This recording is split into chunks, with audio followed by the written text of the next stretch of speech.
Good evening, Bahamas. Coming up tonight.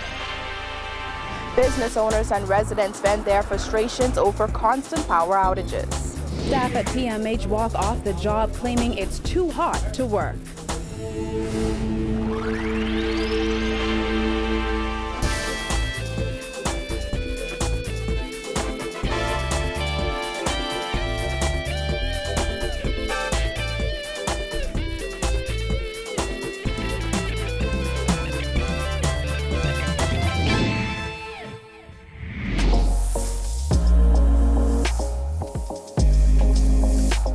Our news is brought to you by Alive.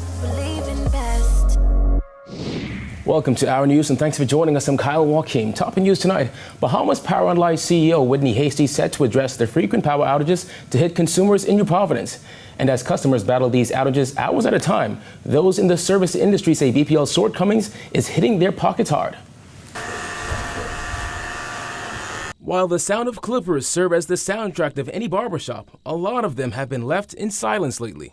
Thank God for the technology. I'm able to partially finish a cut, but it's a lot of half-done cuts when the current cut off. LIONEL MINNIS at Platinum Cut says the constant load shedding has hit them hard.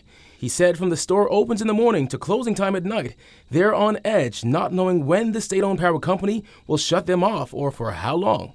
Well, the cousin don't feel like they should pay for that cut. It's an undone cut. It's not completely finished as if when the current was off. So you lose money?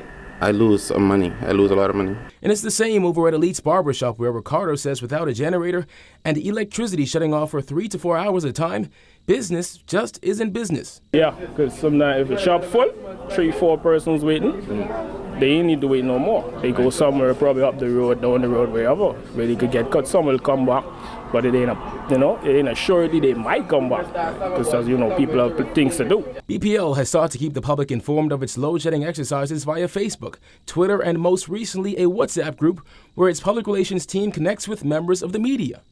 However, with the outages occurring more and more frequently, journalists began demanding more and an explanation, which led to this moment Thursday morning when BPL manager Quincy Parker made this announcement in the group chat. Colleagues, good morning. CEO Whitney Hasty will give a press conference on Sunday at 2 p.m. on Generation. Thank you for your usual professionalism. Well, Nassar Guardian executive editor Candia Dames then said he should do that today.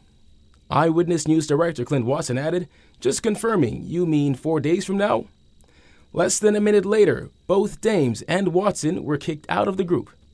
But aside from journalists seeking a resolution, the average Joe, like Ann Samuels, who is a nail tech, needs some relief. A lot of times what I do is I call my customers and I let them know that the power may turn off at any minute, so you can come if you want to, but also what happens when the power goes off is I end up having to go to my clients' homes to do their nails. And You have to leave here and go to them. Yes, I do. I have to leave here and go to their houses, and luckily a lot of them have generators. So that's the issue there. She had this message for BPL. The one thing I would say to them is that they need to get it right. Well, one funeral home director says keeping his business alive with the power cuts has been a task. Georgia Bain has that.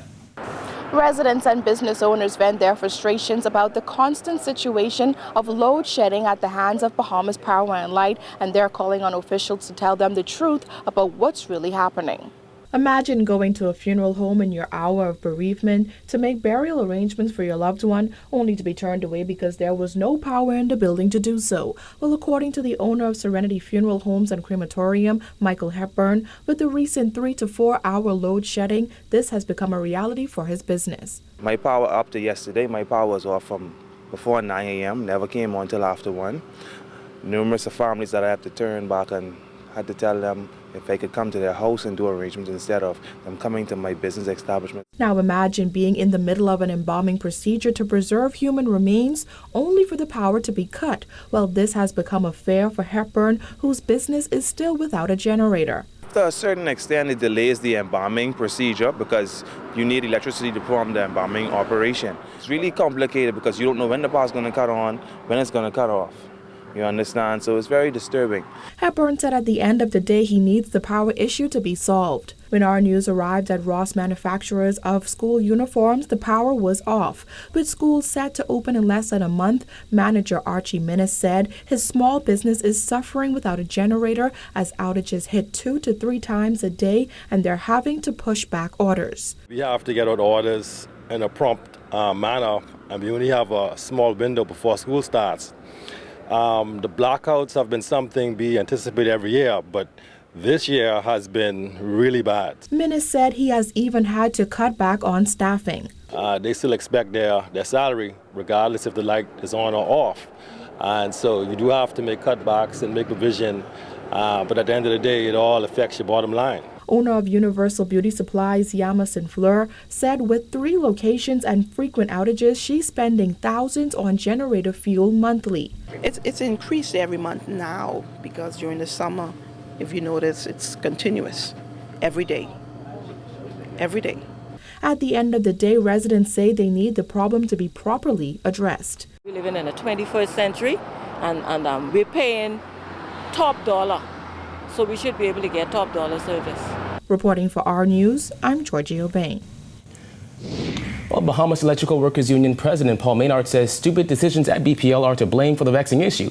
Maynard told our news today that the issue has become catastrophic as he called on the MINNIS administration to launch a review of how the company is being run. Jasmine Brown reports. It's the stupid decisions. And see, I'm telling the Prime Minister and the Minister and the Cabinet, don't be no.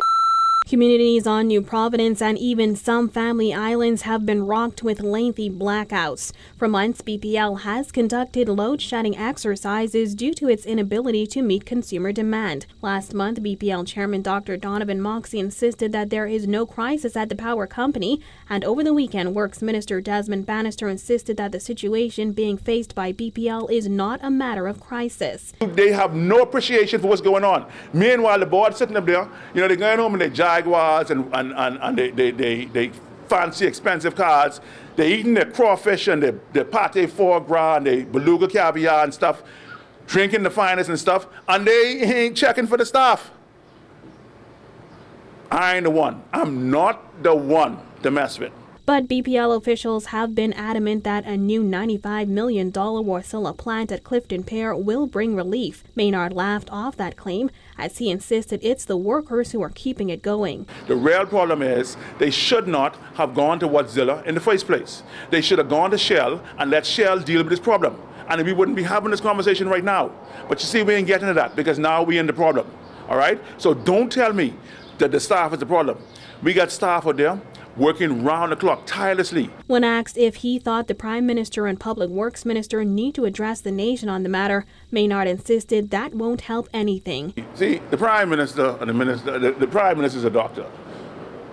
The Minister of Works is a lawyer, all right? I don't get political, as you know. If the power go off, they couldn't find the light switch, all right? Hasty, they providing what he's telling them. What they need to get is an independent analysis. Reporting for our news, I'm Jasmine Brown. In other news, Registrar of Contractors Omar Archer says the Free National Movement will not win the next general election if Director of Works Melanie Roach is not removed. In a scathing voice note, Archer made several damning claims against the director. For far too long, I've watched her turn away contractor after contractor because she wants to give contracts to the contractor of her choosing. In some cases, one contractor will get 7 or 8 jobs. Why? Why is this happening? I cannot stand back as registrar and watch this woman continue to act in this capacity, which is detrimental. Well, Roach shot back at Archer's rant, stating that the Director of Works does not select contractors. She said, "I don't have that privilege or that responsibility." Roach told the National Guardian that she has been in the civil service for 28 years and not once has her integrity been called into question. Archer, a controversial political figure who was appointed to the post of Registrar of Contractors in late 2018, furthered that Roach could be the cost of the F&M in the next election. The time has come for Melanie Roach to literally be fired from Ministry of Public Works. If it does not happen, I guarantee you the F&M will not see a second term. Public Works Minister Desmond Bannister in a statement defended Roach, saying she brings an exceptional level of integrity to the ministry, has the highest degree of respect from myself and from her professional colleagues, and is a workaholic who has carried a tremendous burden of modernizing our outdated roads and infrastructure throughout the country. Still to come, find out why PHA workers walk off the job today. Plus, Bahamas Greek Weekend is here.